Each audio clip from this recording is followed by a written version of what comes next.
kepemimpinan pesantren, terutama yang tradisional, lebih bersifat karismatik, tergantung pada figur pemimpinnya. Bagaimana pendekatan manajemen modern dalam teori kepemimpinan itu? Silakan, Ustaz. Oke, terima kasih Mas Bagus. Ini luar biasa sekali terkait dengan teori leadership ya.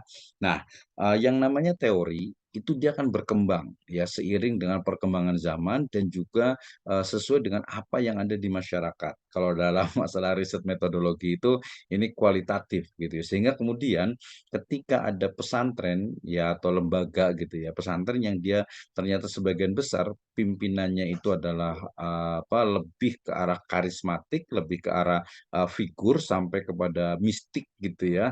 Nah, dibangunnya dari situ maka ya memang itu kepemimpinannya itu adalah style ya, gaya kepemimpinan dari kiai tersebut.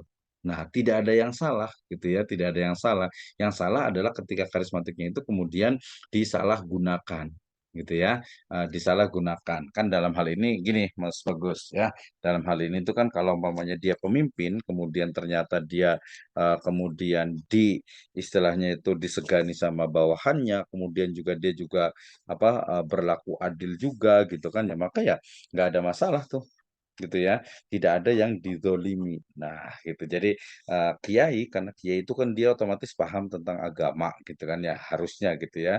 Nah sehingga kemudian dia tidak akan melakukan hal-hal yang mengakibatkan kezoliman kepada orang-orang yang ada di bawahnya. Nah, seperti itu, Mas Bagus nih. Jadi bagaimana pendekatan manajemen modern dalam teori kepemimpinan ini gitu ya, bahwa kepemimpinan pesantren tadi saya katakan adalah kepemimpinan yang khas ya. Sebenarnya bukan hanya pesantren, kita lihat misalnya pemimpin-pemimpin dunia misalnya kita sebut saja lepas dari segala yang negatifnya, Hitler misalnya gitu ya, kemudian juga yang di Cina misalnya gitu ya. Mereka ya dari karismatik dari karismanya itu atau mungkin di Indonesia itu ada Soekarno gitu misalnya gitu ya dulu gitu ya. Nah, itu kan itu juga memang style atau gaya kepemimpinannya adalah seperti itu. Nah, kemudian ketika gaya itu kemudian pendekatannya dengan teori kepemimpinan modern, ya nanti ada tambahan-tambahannya bahwa karisma itu seharusnya menguatkan dari keadilan yang dia berikan, yang dia lakukan, kebijakan-kebijakan yang diambil kepada stafnya ataupun orang-orang yang ada di bawahnya gitu ya. Jadi memang seperti itu adanya sehingga kemudian pendekatan modern ya ini kan definisi modern sebenarnya perlu kita kritisi juga gitu ya bahwa kita tidak bisa mengatakan bahwa yang modern itu lebih bagus dari yang tradisional ya ketika seharusnya yang namanya kiai ya ya mungkin kalau satu dua salah ya mungkin namanya juga manusia ya makhluk khotowanisian tapi secara umum kebijakannya itu selalu membawa kemaslahatan ya mereka juga akan paham dengan tasarruful imam ala ro'iyatin manutun bil maslahah. Jadi kebijakan imam, kebijakan pemimpin, kebijakan kiai sampai kebijakan presiden ya itu harus diselaraskan dengan maslahat, kemaslahatan umum, kemaslahatan umat, kemaslahatan dari warga pesantren itu dan saya yakin kiai itu sangat paham itu. Itu Mas Bagus itu ya. Terima kasih Mas Bagus. Baik, Ustaz.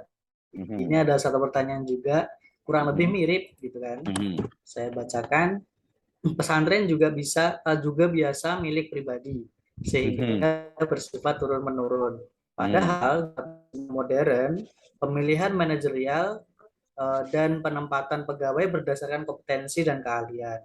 Bagaimana transisi dan tradisional menjadi post tradisional dengan pendekatan manajemen modern di pesantren. Silakan Ustaz. Oke, menarik sekali nih. Ini kajiannya sangat teoritis dan jawabannya pasti akan beraneka-ragam. Nanti Pak Fahri juga akan jawab, pasti akan berbeda juga nih dengan Pak Dr. Agus juga nih gitu ya. Tapi kalau dari saya, pertama begini, balik lagi ke tadi bahwa manajemen modern gitu ya, manajemen modern itu dia tidak mesti adalah adalah satu hal yang bagus gitu ya, yang bagus. Kemudian yang tradisional itu belum tentu tidak bagus ya, tradisional dan juga post tradisional gitu ya. Itu tidak menunjukkan bagus atau tidak bagus kecuali ya MC kita hari ini nih yang cukup bagus gitu ya. Oke, ya saya ulang lagi pertanyaannya. Betul, pesantren sebagian adalah milik pribadi atau keluarga. Dan itu memang berarti adalah family institution gitu ya. Nah, bersifat turun menurun dan ini nanti dalam konteks yang saya pahami Islamic management, manajemen pesantren itu tidak ada masalah gitu ya bahwa seorang kiai kemudian menurunkan kembali untuk pimpinan berikutnya adalah anaknya itu tidak ada masalah.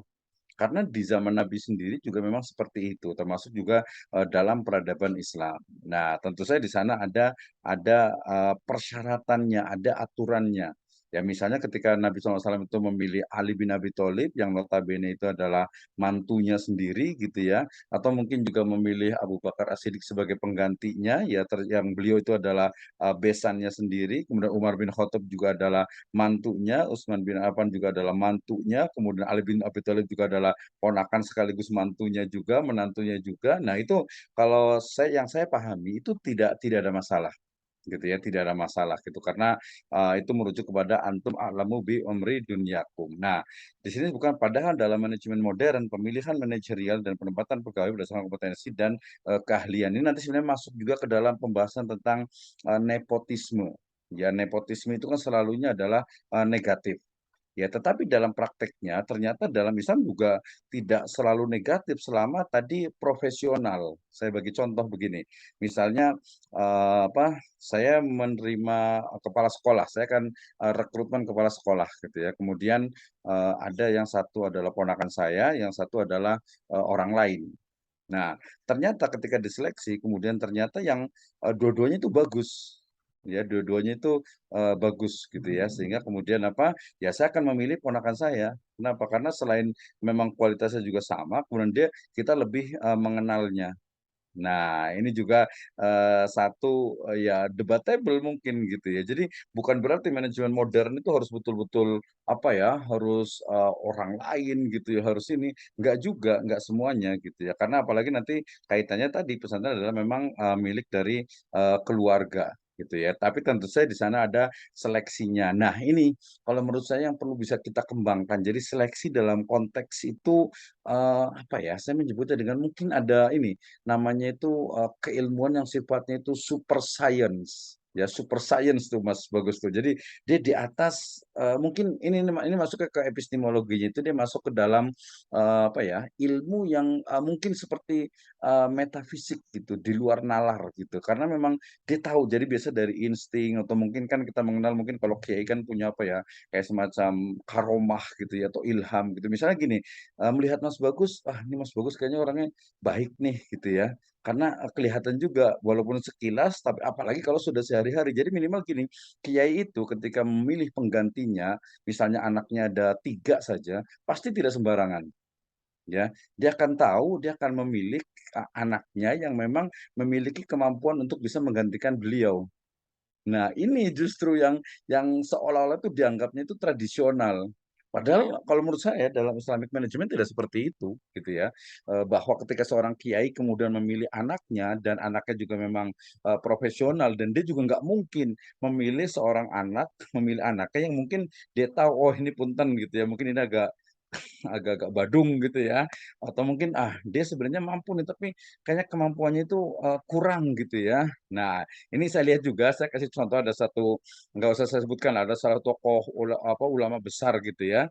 Nah, beliau tahu nih kemampuan dari anaknya. Ya, anaknya itu lebih kurang 3 atau 4 gitu ya. Yang satu jadi tokoh nasional karena memang kemampuannya itu luar biasa.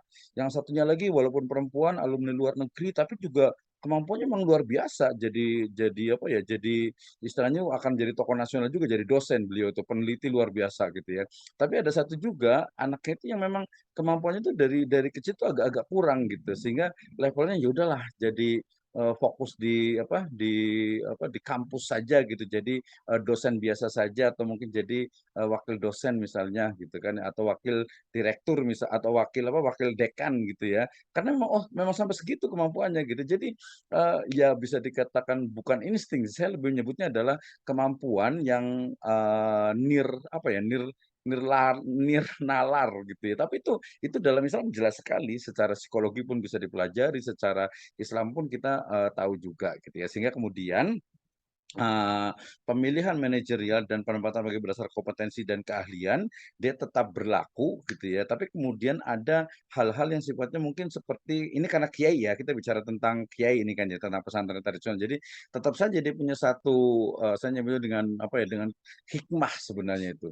Hikmah ataupun kebijaksanaan yang the wise yang dimiliki oleh seorang tokoh agama ataupun seorang kiai. Nah, ini mungkin yang oleh dunia barat tuh dan wah itu nggak ilmiah gitu ya, nggak ilmiah, nggak modern gitu, nggak modern. Nah, kalau menurut saya tidak juga. Makanya biasanya seorang kiai itu dia akan menyiapkan anaknya itu untuk bisa menjadi penggantinya. Itu kan pasti udah tahu, oh, di pesantren ini. Kemudian juga pola-pola pendidikan juga sudah tahu juga. Nah, sehingga bagaimana transisi dan tradisional